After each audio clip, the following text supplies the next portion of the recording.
All right, Coach. Sorry, I was a couple minutes late there. I was doing some last-minute research for today. Digging in deep. Yeah, there's last-minute research, and then there is crunch time Cliff Notes research. But I'm sure you've done your due diligence. I have no doubt whatsoever. It's October 12th, the year 2023. Welcome aboard, everybody. You're listening to the Crushing Iron podcast, and this is episode 722. Nice job. I don't even know if we discussed that, and you just nailed it. We didn't. I went back in the old archives of my my notes and saw that on Tuesday was 721. So the old archives of last Tuesday. Using this past Tuesday, using my my very high level education to do that quick math. And before we get rolling too deep on the topics today, which is the Ironman World Championships in Kona featuring the ladies on Saturday, huge field, insanely deep field, and a couple other pretty cool announcements made by Ironman. I think more to come before the race happens on Saturday. But if you listen to our podcast on Tuesday, it's funny because as my mom always says, you never know who's listening. She totally called me out of the knife story. She sent me I told a little story about being impulsive and acting on things you would normally never act on, but that you didn't know about 5 minutes. We're told a little story about a knife, door-to-door knife salesman coming to our house and convincing my mom to throw out all our knives that were wooden handles. And then I went back to the house a few months ago, and what she got, wooden handle.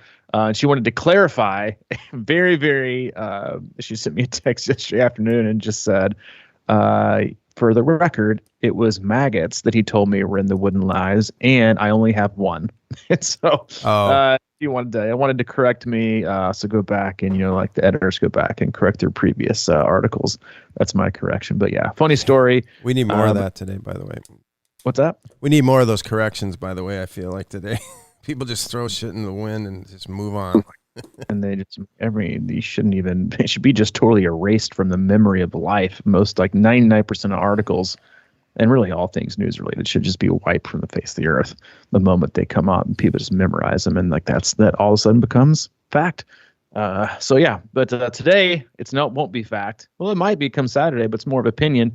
We're doing our overview of the Ironman World Championships in Kona. Obviously, you had the men a few weeks ago in Nice.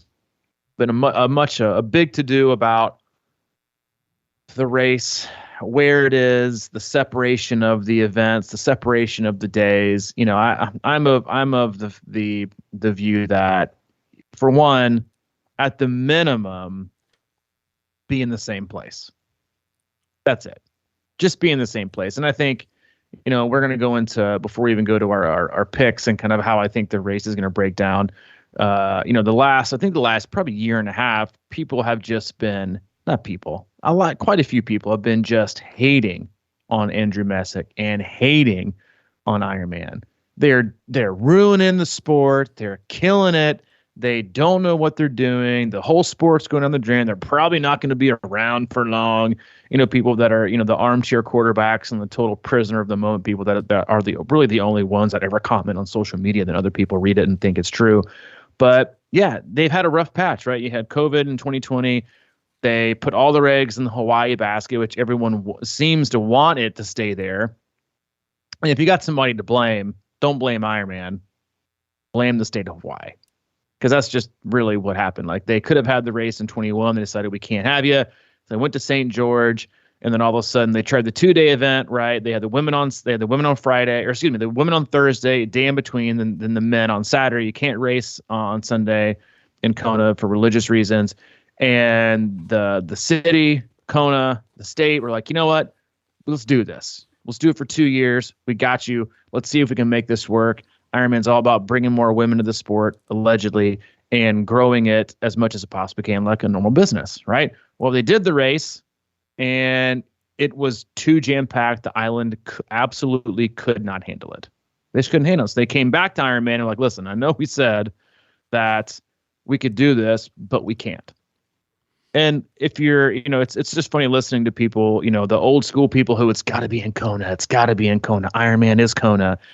It's like you got to have it there. At the same time, it's like you as a company basically allowed a city to kind of take you by the balls and make you do whatever they wanted you to do. And they just said, hey, we can't do it again. So all of a sudden you're like, well, shit, we told everybody we're coming. We've already done qualifications. We want to have something in Kona, if I'm Ironman, at least every year. So like, you know what? Fine. Next year, we'll do just the ladies there and we'll do the men. They were lucky enough to find a great course like Nice. And I'm sure part of that negotiation was, all right, you can't just come and use us for a one-off. If you want us to bail you out, right, which is the event's business, right? The Ironman is every race management company will tell you, you are dependent on cities letting you come in, right? Your product has to go through cities and governments and approval, or you can't race. That's just a fact. They kind of have you by the balls in that area. And so Nice is probably like, hey, listen, we're not gonna be your rebound. We want in. And so they signed agreement for 4 years. They had the men there. They couldn't have it on the same weekend this year because I think there's a huge rugby tournament and another huge race. They couldn't do it. Next year, the men will be in Kona and the women will be in Nice, but there's only a 2-day difference, just like there was in Kona. So everybody's like, you're ruining it. They're in separate continents. This is terrible for the sport. And I would agree. I don't think it's necessarily the great thing to have it in separate months and separate locations. I am of the belief where I think you rotate it around. You go from Kona to maybe to Nice to somewhere in Australia, and then maybe somewhere else totally different.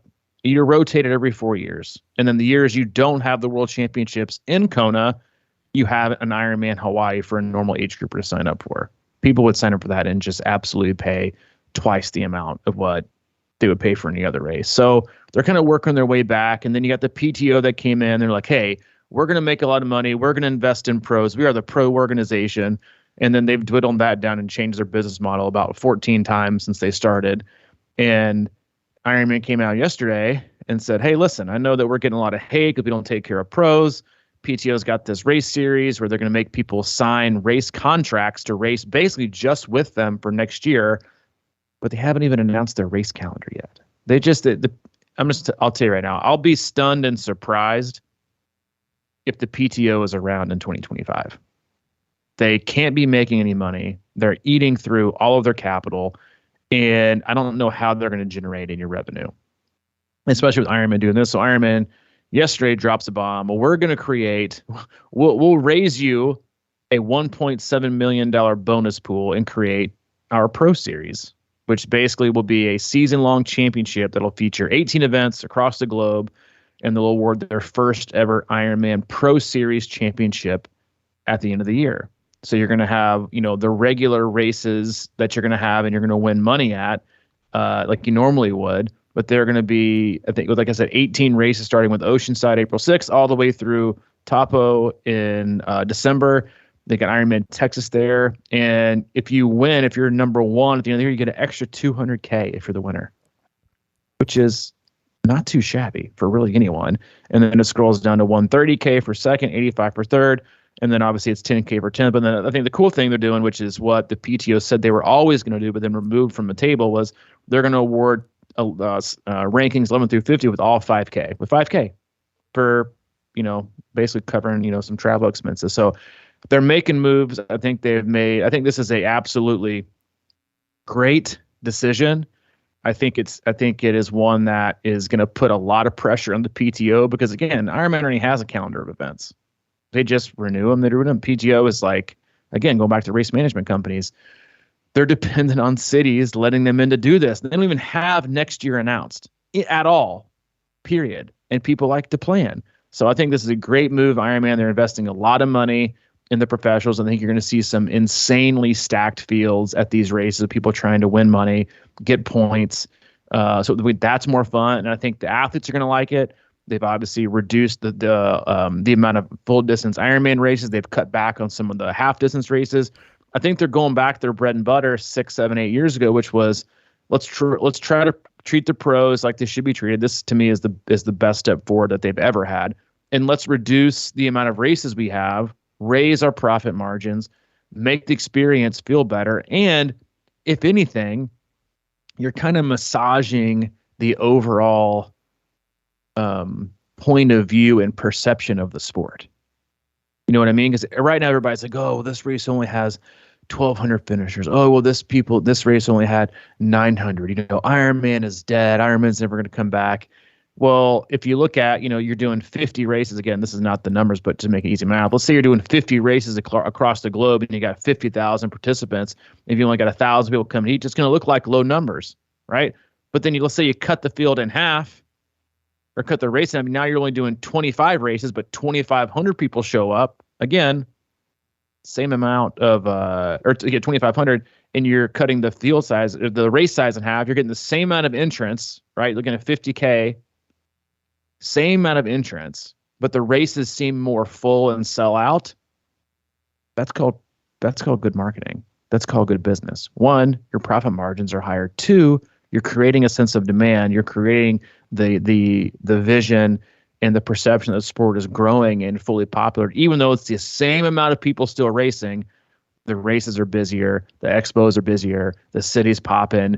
It's good for everyone. So again, like for all the people that have been, spent the last year and a half, 2 years hating on everything that Andrew Messick and Ironman did, they're making a lot of steps in the right direction in the last 3 or 4 months. If you're going to be a hater, you at least got to get your hand out and do a soft, slow clap before when they make really, really good decisions like they're making right now.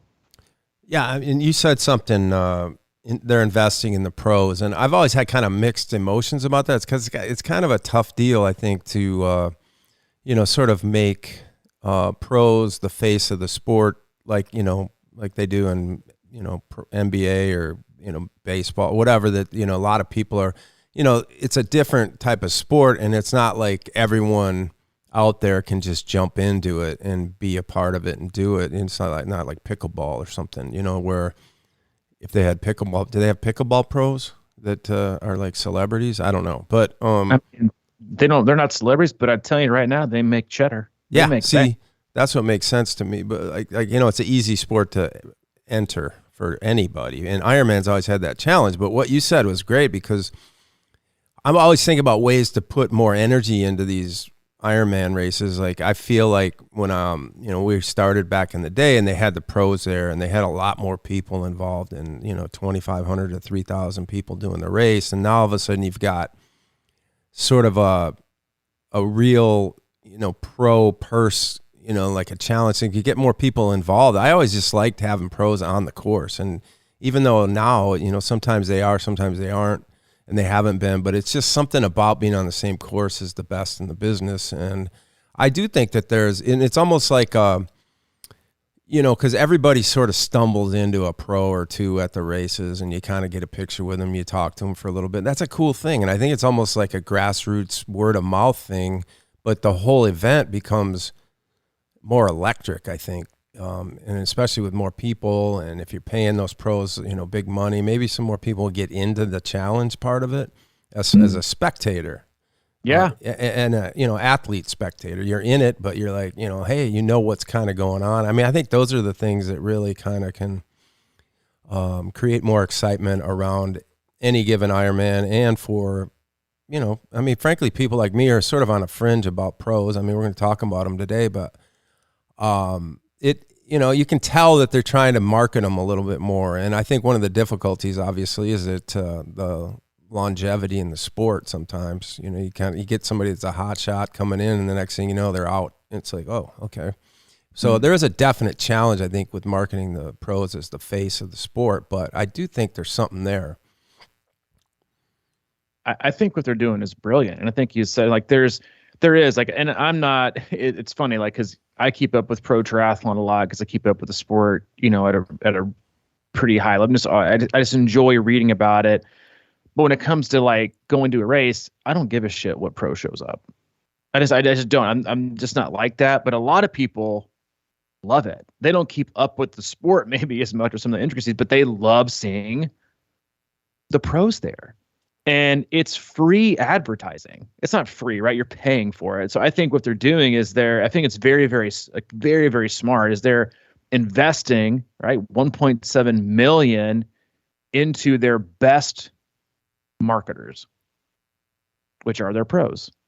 And because they're going to be posting on social media that they're doing this and they're doing that and they're coming and people are going to want to come watch and this is cool. And listen, like the deeper the races, the more coverage you get. And so I think that that's a really, really good thing overall. And I think seeing really deep fields is important.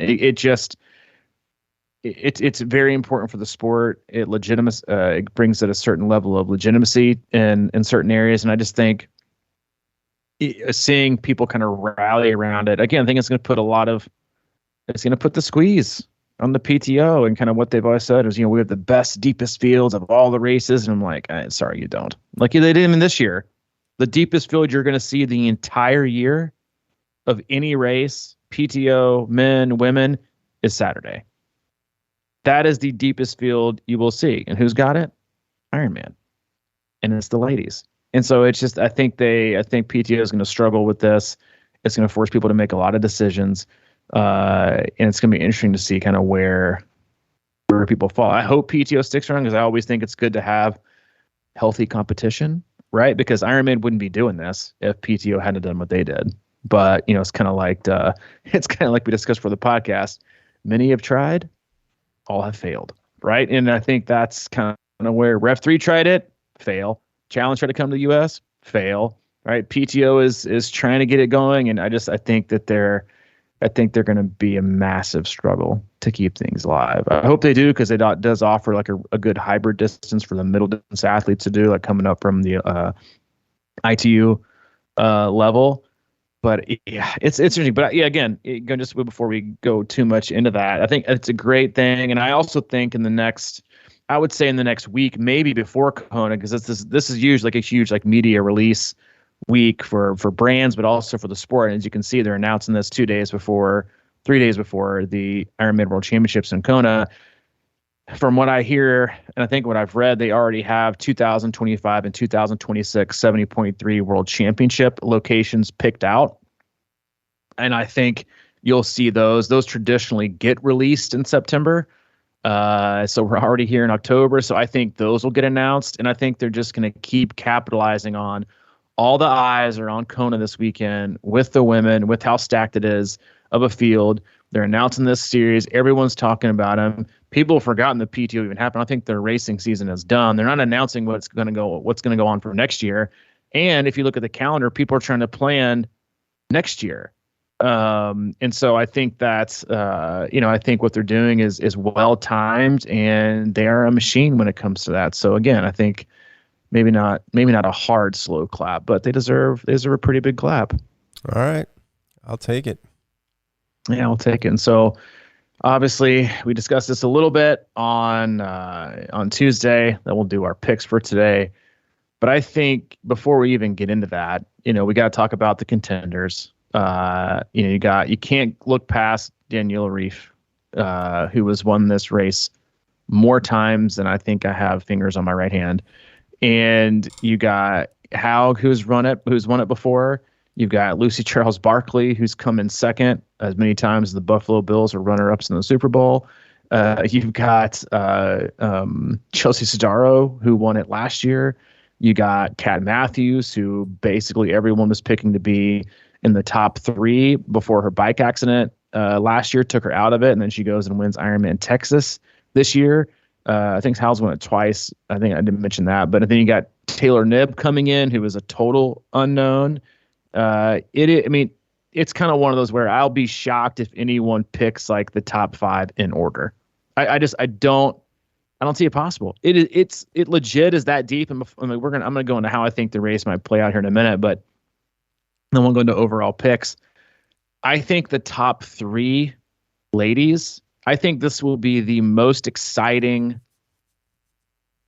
championship event we've watched in the last 5 years. I think the dynamics are going to be unbelievable. I think it's going to have you guessing all day because of some of the super runners that they've got, and then some of the real swim bike heavy athletes that we have, and how those are going to merge and when they're going to merge. But then you've got, I think, the run course record's 250 and change by Rennie. That's been, I think, a 10-year-old record. I think it not only drops and goes down, I think the top 3 ladies break it this year. And I think it's going to be a very similar scenario in terms of overall time, like the men's field last year when you had Blumenfeld, Yeah, you had Blumenfeld in third. Then you had Sam Lalo in second and Gustav Eden in first. They all three broke the previous Kona record, right? In the top three. And I think all three women are going to break the previous course record. I think they're all three going to run under 250. I think you're going to see at least three, if not four women in the top and break the overall run course record. Really? I think it's that stacked. And I think yeah, I mean, I think the top three ladies are all going to finish within 5 minutes of each other. But don't you think there's a possibility that there could be what I would call like sort of a Starkey effect, where you got Nib and Lucy coming out of the water hot, and then like the biking like is gonna in other words, it might be a little disrupted and it might hurt the run in the long run. You know what I'm saying though? Like. No, there could be a lot of chaos out there, and it could just be a hang on, hold on, who's somebody coming out of nowhere kind of thing too. Right. And I think that's the mystery behind the whole race. And that's why I think Taylor Nib is such an exciting piece to add in, because, last year, no one really knew who Chelsea Sodaro was. Mm-hmm. You had a couple people know, and all of a sudden she was a dark horse. She ran through the field.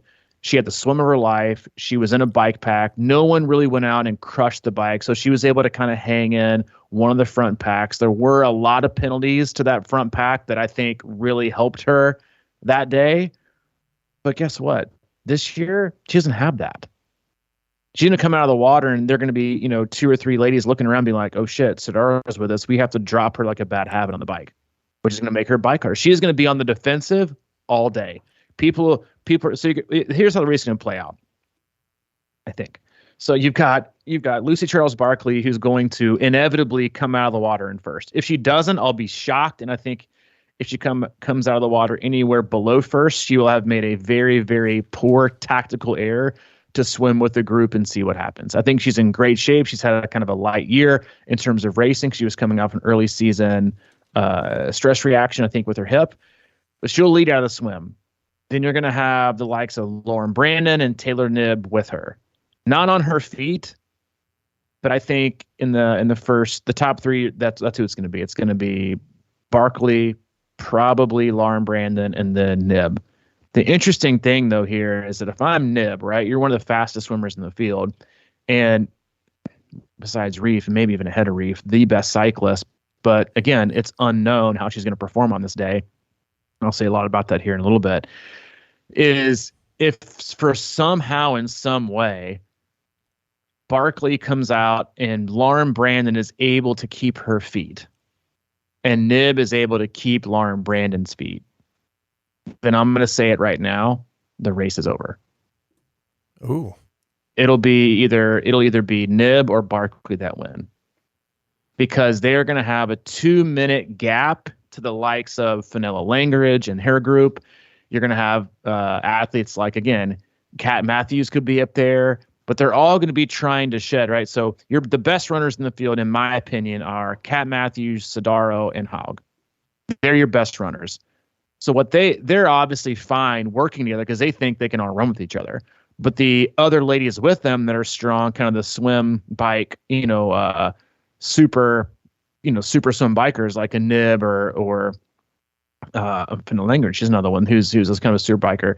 They're going to be thinking, well, we got to distance ourselves because we need time. And you got Reef. Where does she come out? Does she come out? She either has a great swim in Kona or a very poor swim. Where is she going to come out? How long is her method of madness is kind of like waiting till, the 100K mark and then just dropping the hammer. How good of a swim does she have? So I'll say that if I think those three come out of the water first, I think it's game over. I think Nib rides decent for a little bit. Barkley holds on, gets more of a gap, and then Nib comes off the bike riding alone with a 10 or 12-minute gap on anybody, on basically everyone. And Barkley has like an 8 or 10, and I think she comes in second. I don't think that's going to happen, but for some reason it does. And Lauren Brandon, again, she won't even be in the top 10, maybe in the top 15 overall. She's just a great swimmer. If she's able to hold on to Barkley's feet, and Nib is too, it's game over. I don't think it'll happen, but if it does, there you go.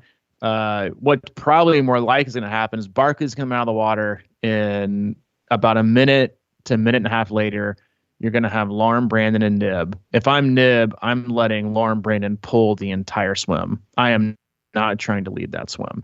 So you're coming in behind her. You're coming out 2 minutes out, and then you're going to have, it's probably going to take you 5 to 6, 7 miles to catch up to Lucy Charles Barkley, and there's going to be your kind of your front two leaders in the bike. The interesting piece, though, is how good of a swim are we going to see Kat Matthews, Chelsea Sodaro, how Reef, all the big players, how good are they going to swim? And are they going to come out together? Because, again, Chelsea Sodaro is she's not the dark horse anymore. She's the defending champion. And she has had an up and down year. I think she's, for all intents and purposes, she's struggled a lot with some of the mental aspects of having the limelight on her. Listen, I think anyone would agree. It's a lot easier to come from nowhere and win than it is to be the one with a target on your back and still be the champion. It's that way. It's for any sport, individual or team. That's why it's so hard to repeat, because you don't sneak up on anyone. You are the champ, and everyone has. You got more obligations on race week. So I think that's how the first part of the race is going to unfold. I think the dynamics on the bike are going to be fascinating. I think if Reef is in anywhere close to the shape she was in at Challenge Roth, then it's going to be you're going to be trying to hold on for dear life as she passes. But again, going back to the three, I think, like main players, I'm not even talking about Lauren Phillip, is how much time do they think they can give up to the front group, right? Because they're going to have the dry race board. They're going to have that on the motorcycle. They're going to be getting time gaps. What do they think they can give up?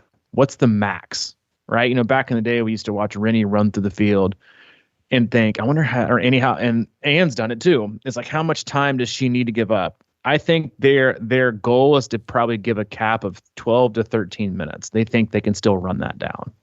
And that'll be either Nib or Reef or even Lucy Charles Barkley in like maybe the 7 to 9 minute range. That's a ton of time. But with those runners, so I think the bike dynamics are going to be, and you said it a couple minutes ago, I think the bike is going to be panic. I think people are going to be panicking, and they're going to be thinking, do I blow a few, do I burn a few matches here to stay with the field, or do I drop back and trust that my run is good enough to catch? And I think Kat Matthews is a huge player. Hogg has been cycling better. It's just going to be really, really interesting. Hopefully there's no penalties that totally change the dynamic like I believe they changed it last year. And that's like the heavy swimmers and the talent that is there up front now in the cycling prowess that Nib brings is second to none. I mean, she's a better cyclist than Reef, in my opinion. Everybody will say, well, she's just coming up. I don't think anybody wants to see her win because she's pushing the norm of what all the old school people, that's not how it's done. You got to pay your dues to the island. You got to do all these long rides. It's like, well, I think in January, February, March, after she had surgery, she was doing 2 rides a week that were strictly focused on Kona. Her long ride of the year, I think she said, was 128 or 130 miles. It's not like she's coming from 30 mile rides and all of a sudden popping up.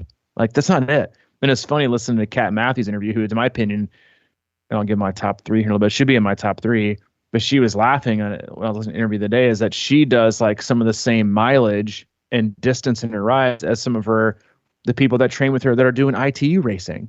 Like, I think people think when they think short course, they think like 2-hour rides because the course is short. They're going out for 4 and 5 hour rides. Like, this isn't like, they're jumping up from 20 miles to 100. So yeah, I think the swim dynamics are going to be crucial. The swim is going to be as important, if not more important than it's ever been for this group, because you're going to want to be in the pack in front, because if not, you don't know who's there. You're going to get splits. Like, so if you're going to have the front pack, the pack, right, which is Lucy and then Lauren Brandon and Taylor Nib. Then you're going to have 2 other kind of main packs, right? We'll call those leaders and two other main packs. Who makes that first real pack of like 4 to 5 is, you got to, if you want to be a contender, I think you got to be in that pack. I think you got to be in that. You can't be another minute and a half down, because then you're kind of stuck racing against the 8 to 10 people that are in your group, quote unquote, right? And then if Reef goes, do you go with her? And if you don't, then are you losing time to the group that's way up the road? And how much time are you losing? There's going to be a lot of guessing and a lot of panicking. And I think that, like I think you alluded to this, is I think you are going to see a blow up or two because some people are going to be so worried and panicky that they need to make up more on the bike than they normally do. Yeah, man. I just think the dynamics have changed so much because you talk about like the sort of the old guard and the tradition and all that kind of stuff. Well, that was sort of blown up last year in the men, and it's been kind of slowly blowing up here and there as we go. And you talk about like back in the day when it was Scott and Allen were winning every other year and everything. I think it has a lot to do with access to information and, training, training protocol and things like that. Like people kind of all know now. So now you've got like those veterans are winning it, playing it smart and doing the right things. But now you've got sort of the younger, stronger athletes getting all the same kind of intel and everything like that. And they can kind of bust it out, with this in the training. And I don't know how that translates necessarily to a long career yet or anything like that. But I think it's just like one of those things where they're, it's kind of like we talk about, a freshman in college going and playing in front of 60 or 80,000 people at a dome stadium in the Final Four, and they're not even phased because they've been so exposed. I think back in the day when Ironman was sort of always won by the same select few people, is because they just knew what to do and they had the right coaching or right, training plan. It just wasn't as available, and they weren't, some of the other younger players weren't getting the exposure and, to different racing and now it's so damn competitive that, like you're saying with Nib, I mean, she knows what's up. I mean, it's no secret what she has to do out there. It's just a matter of, can she be strong enough to hold on? And obviously she's been training, volume and distance enough. So it's just real interesting. Then I think about like Daniela Reef, and it's like, she did have I did see that. I did my research. Here it is I got my paper notes here. I can hear the notes. No, but it's, that she had that great race at Roth. And I'm in there, I'm thinking, man, I just don't know if she has the run for it. And like you're saying, the swim, but like, I just think there's so many more viable potential options that can just come out of nowhere. And like, who knows? I just think the field or the top of the field and everything is just kind of more level. Back in the day, it was just, you had your superstars in like every sport. And now like everybody in every sport has all the info and they're all kind of in the same ballpark. Yeah, you'll have your standouts here and there, but does the experience, does the veteran come through? I had her up there, but I had to admit I had to slide her out of the top 3. Oh, I can't wait to hear your top 3. No, listen, you bring up a really, really good point in that people who thinks that, I'm not one of the old grumpy KONA athletes, child generation X all the way, baby. That's all you can't win on the island for the first time. Okay, well, Blumenfeld, Eden, Max Newman did well. Sam Laidlow, he did kind of okay last year and did pretty okay this year. All first attempts in KONA. The ladies last year, Sodaro, first one, champion. I think there's this like mystique that the old guard needs to give up, and that's why they won't pick anyone that's new, because they don't want to think that it actually can be done. And then you hear I've read all these, coaches talking about how, Nib doesn't have the distance, and she's her first one, and there's no way she can do it, and she hasn't done the volume. And I think it's interesting to think about it, and like maybe that's a huge win because maybe everyone in the past has done too much volume. Yeah. And maybe they've come in burnt. And that's just how it is. And she's going through a coaching change, so she doesn't have a coach. She's in between coaches right now, which I think is, to me, that's the biggest factor, is where is she getting her advice from? But when you listen to her interviews, one, how can you not like her? She sounds so like bubbly and like just straight up honest. But she seems genuinely scared and respectful of the island. Her mom's also done Kona, I think, like multiple times, like more than a handful of times. That's not her first rodeo there. It's like she knows nothing about how to race, period. She's insanely calculated. She's very thoughtful. And I think the fact that it's her first one is actually a bonus, because I think she could very well take things so patiently because it is so unknown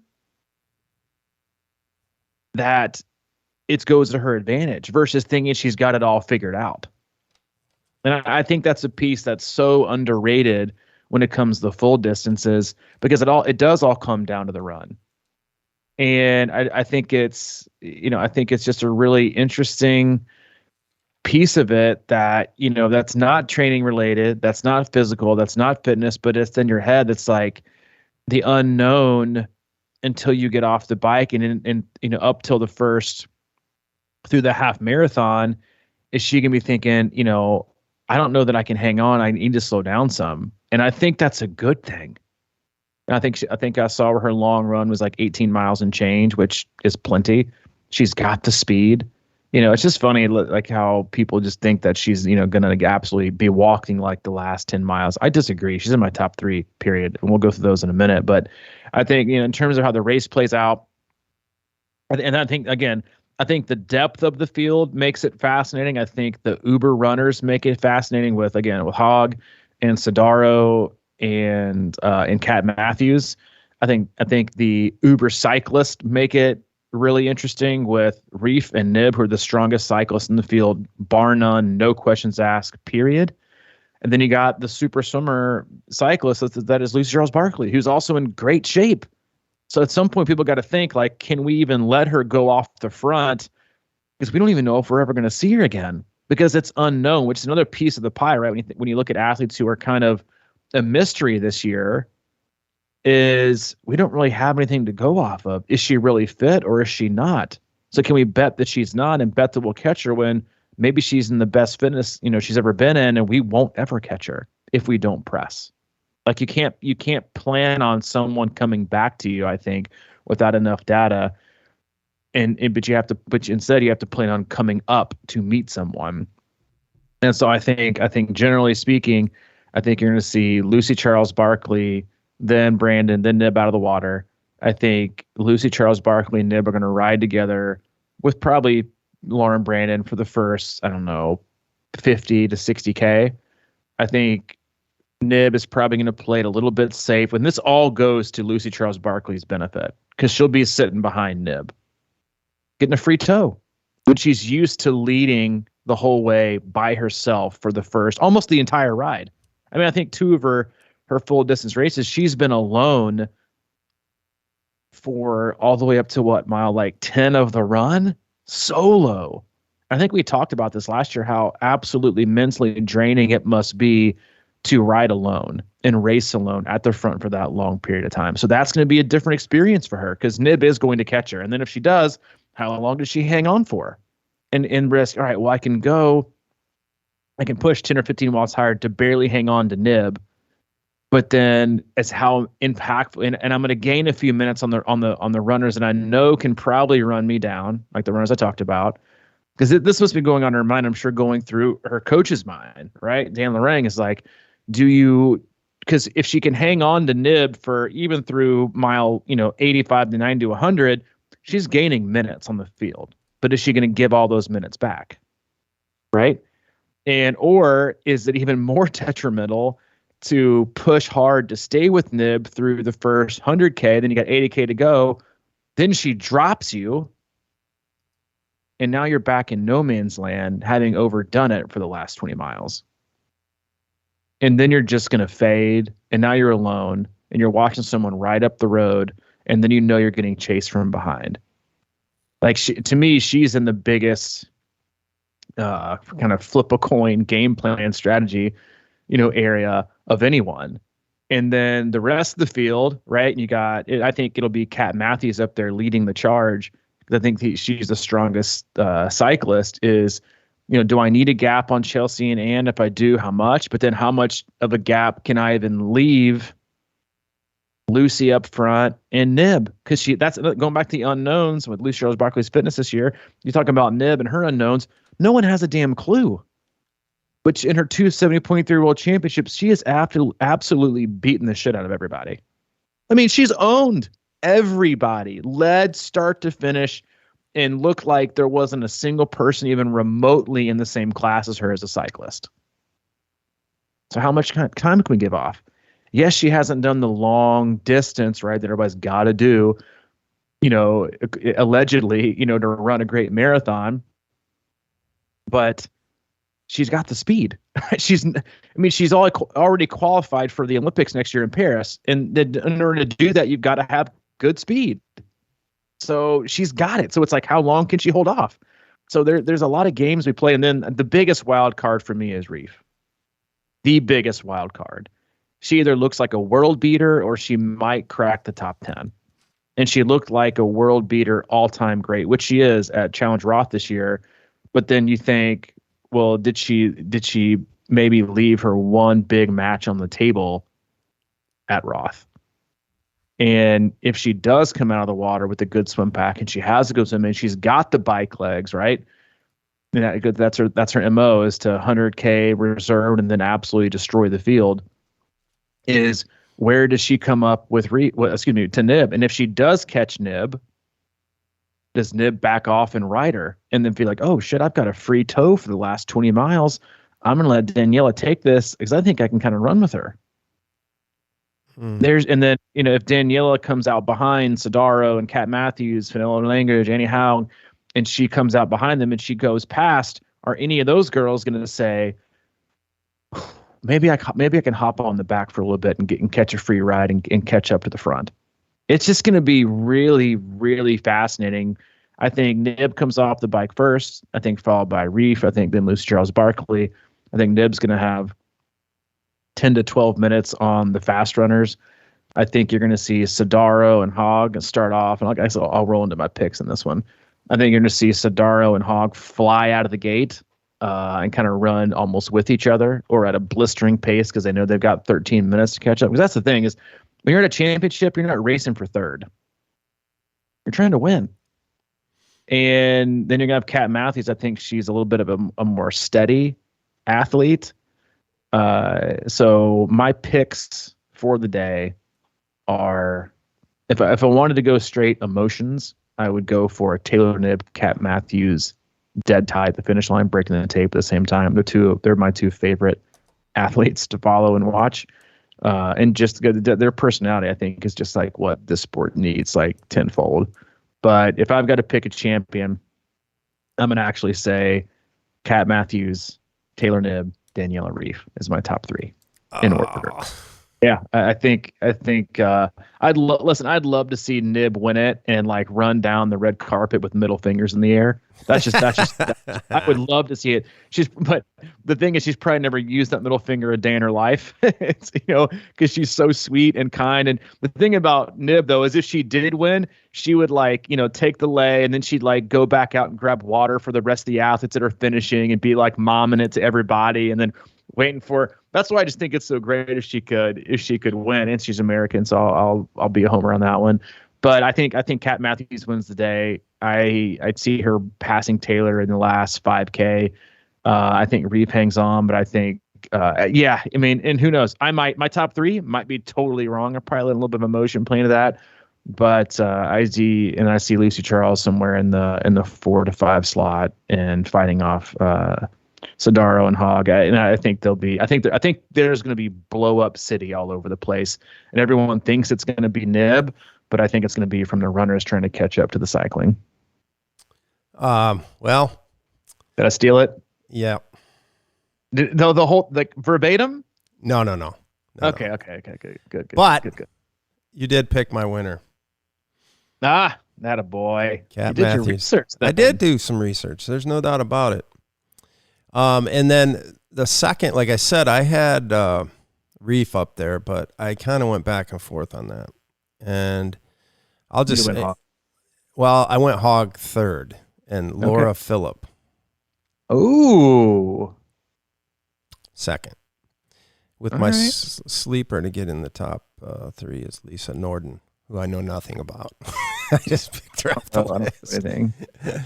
But, yeah, I mean, I don't know. I guess, I mean, everything you said is really interesting. I think it's a tough call. But to me, Kat Matthews stuck out of all that stuff. I was reading a lot about why and why nots and all that kind of thing. And what they have and what they've done this year. And I just have a feeling, I think I've seen her race somewhere. Was she at the 70.3? Was I watching her in that? Yeah, she got second. Yeah. I think she said she was totally shocked. And she won Ironman Texas this year, not Kona heat, but heat. And listening to any interview with her, she is so authentic and unfiltered that I can't help but like it. And she's like, yeah, I've had a perfect build. It's been perfect. And I think I can do this. And I think I can win. And I think I love hearing shit like that. People, well, I'm just here to race my race. And no, you're not here to win the championship. Mm-hmm. And so I think it's refreshing to hear someone, and she's just so likable and such a great, consistent, steady athlete. I mean, I'd love to see. To me, Reef and Hogg are the wild cards. It's just you don't know what you're going to get with Reef the last 2 or 3 years. Although I think, like, looking back at the statistics, I mean, she has the most, like, unreal consistent wins. I think it's like she's won more than half of the Ironman World Championship she started, and 95% of the races she's ever done. Yeah, I mean, it's just like it's really is insane. I mean, and Hogg, I think she's 40, 41. I don't necessarily think that plays nearly as much as the cards as people would think. Lauren Phillip is another, like, outlier. She had really bad luck last year. I think she got a penalty. And she was one of the ones I think that was going to break away from the field. And that her penalty is what really kind of allowed Sadaro to kind of have the day she did. I mean, obviously she ran through, but again, like, it's so hard to repeat, which is why people give it so much credit and so many accolades, and you go down to, like, legend status because you sneak up on no one. And instead of kind of, like, hiding in the pack like Sadaro was able to do last year, because no one had any idea she was about to blow the doors off everyone, is if she's in a group of 5, all 4 of them are going to be thinking, how do I drop her? How do I leave her?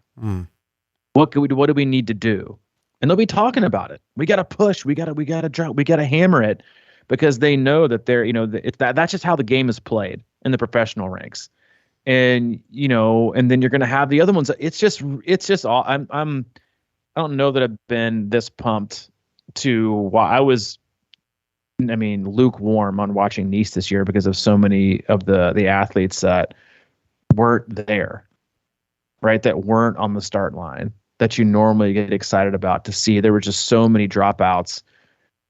Last year, the big to do was the men's race, because you wanted to see how well Blumenfeld and Eden did, but you had Sam Laidlow come and split the gap on that one, and then you had Max Newman have a great race, and that was another good race because it did go down to, like, the last 5 or 10K of the run. But this one is, you could see there's like this guy Thorsten, I think he does, like, these ratings for pro athletes. I think he had, like, the top 3, and obviously they're just like, I mean, he's spot on sometimes, but I think he predicted, like, the top 3 all within a minute of each other. Wow. This race based on, but again, like, you talking to the athletes that are on the island right now that we've got, I think we've got 6 or 7 there. You also have no idea what the conditions are going to be like. If it's insanely windy and, you're getting a ton of wind, then Nib and Reef are gonna walk away from this. They're gonna walk away with it with a huge gap because it's a strong cyclist day. You don't know how the swim's going to be. Is there going to be chop? It's just, you don't have any idea what the weather's going to be like. But that's like any course, right? But it does. It plays into it, and it's going to be. You're not gonna. I don't think it's not going to be as. It's not going to be a start to finish bore fest like Nice was with Sam Laidlow. Just kind of came out in the front, pushed the pace, and then just said peace out to everybody and ran away from the whole day. Mm-hmm. The only kind of like semi, part of the day that you were kind of like watching unfold was just how far Patrick Lange can run up the field, and how fast he can go that day, and can he catch second? And he did. We knew he wasn't going to catch first, but it was like that was the only like suspenseful time of the whole thing. Which is bad for the sport. I mean, it's not. Let me rephrase. It's not bad for the sport, but it definitely doesn't make you glued to it all day long. And then when people are talking about it, and people talk. I mean, that honestly, if you want to talk what the sport needs like that Sports Center Kona moment. Not back in the day where it was the woman was crawling across the finish line, the NBC coverage. Like, you need a world record shattering performance. You need 3 women in the top 2 or 3 minutes. If you want to grow the sport, you need a great display. You don't need to hand out slots to everybody who shows up at the events and who can afford to drop $15K to go to Kona. That doesn't grow the sport, right? You're just awarding the people who race for the most amount of money. So if you really want to like grow the sport and give the women the day, which you are here, then I think a suspenseful back and forth Iron War type race, right, where it's not a steady path, which I think you could get. You're not looking at a pass and a drop. You're looking at you're running with. So I do. It's gonna be from the swim exit. It's gonna be just fascinating to watch and how it plays out. Because honestly, if I'm Lucy Charles Barkley, why am I swimming so hard to be out of the water a minute and a half first? Why? Besides a swim bonus, because I could swim super easy because I know that within the first 10 to 15 miles, Nib is probably going to catch me. So Lucy Charles Barkley is not going to race from the front all day. So it's who knows? We're doing our best to predict it. We could be totally wrong, and I could honestly care less if we are. I just want it to be as kind of like crazy, suspenseful, and unpredictable as I think it can be. Yeah, and it does look like it will be. I mean, Daniela, she's pretty much dominated, and it'll be interesting to see how she kind of handles probably like a different level of pushing and all kinds of crazy shit happening. I mean, normally I feel like I see her and she's just out leading and it's just holding on and crushing everybody. But I think ultimately that's why I picked Ann Hogg over her to be in the top 3, is because she just seems like a little grimier. Whenever I watch her, it's just sort of like she's just in the mix and just kind of coming on, And, and I think it's a great pick. And her performances this year on the bike have been awesome. Like, yeah. I think it was a PO Singapore Open. Like, she was absolutely killing the field on the bike. She was, and then she had a mechanical. And I think everybody goes back and looks at last year and thinks that she overbiked. But I remember going back and listening to an interview with Dan Lorang. This has been, at least about a year ago.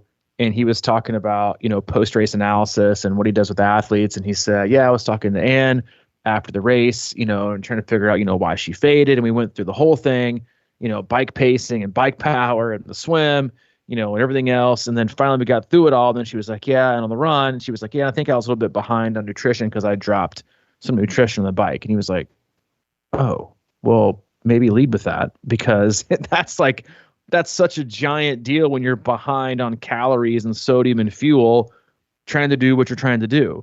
And so that alone could have been the only reason she blew up. And if that's the reason, then you're looking at the race in a totally different way. So again, like I was telling some athletes that are racing there on Saturday, I said, it's not if, it's when something bad is going to happen. That's Ironman racing. Something is going to happen, whether it's your goggles leaking, you forget a bottle of nutrition, you drop one, you miss a bottle in an aid station, your shoes fit too tight, you got a little bit of a tightness here. It's not if, it's when that obstacle of the day is going to happen, and then how you react. If you don't have one, you don't, which if you go back and again, listen to interviews with Chelsea last year, she had the perfect day start to finish. Nothing went wrong. She was in the perfect mental place. She was in the perfect physical place. The race played out right into her hands. That just rarely happens. Again, it rarely happens twice. So yeah, and that's why we watch it. Like, I'll be glued to the tube for 8. Well, let me predict the winning time. The winning time is probably going to be in the high. What? Let me look at I'm going to predict the winning time for this year. I'm going to go back and look at the results from last year and see what the ladies did. I got them right here. 8:33. 8:33 was the winning time. Yep. And that was Chelsea. Mm-hmm. 8:26 and change was Kat Matthews. Okay. 8:26 and change. That's it. That's our breakdown. That'd be something. And you're saying 2:47 run? It may be faster than that. Okay. I wouldn't be shocked to see a 2:46 or even a 2:45. It's gonna be. I can't wait. I can tell. As my 10 o'clock Central, right? You said? Yeah, I think 9:30 maybe in Central. My sister growing up, I know she doesn't listen to this podcast, so I can say this, but growing up, when my sister was going through like those, the 5 to 8, 9-year-old range where just so much attitude, you feel like you're 20. Well, her favorite phrase was, "Don't talk to me, don't touch me, don't look at me." And if you want to know about my status on Saturday, that's my status. Don't talk to me, don't touch me, don't look at me. I'm going to be glued to the tube. I'm going to be watching this race from start to finish. I plan on getting up from the couch on Saturday evening with bed sores. Okay. I am not budging from the couch in the basement. I am watching this unfold. I'll have the laptop on the right, watching UT play A&M and some other football things. But yeah, I'm going to be glued. I'm excited. I'm pumped. It's going to be a good day. If you're there racing, you're listening, have the best day. Remember to have fun. Remember that you are excited, enjoying yourself, and the journey that took you to get there. As always, go to our website, c26triathlon.com. It is our one-stop shop for all things coaching, camps, and community. If you need anything from Mike, he is available, CrushingIron@gmail.com. Or if you need anything from me, c26coach@gmail.com. All right, buddy. I'll be texting you all day.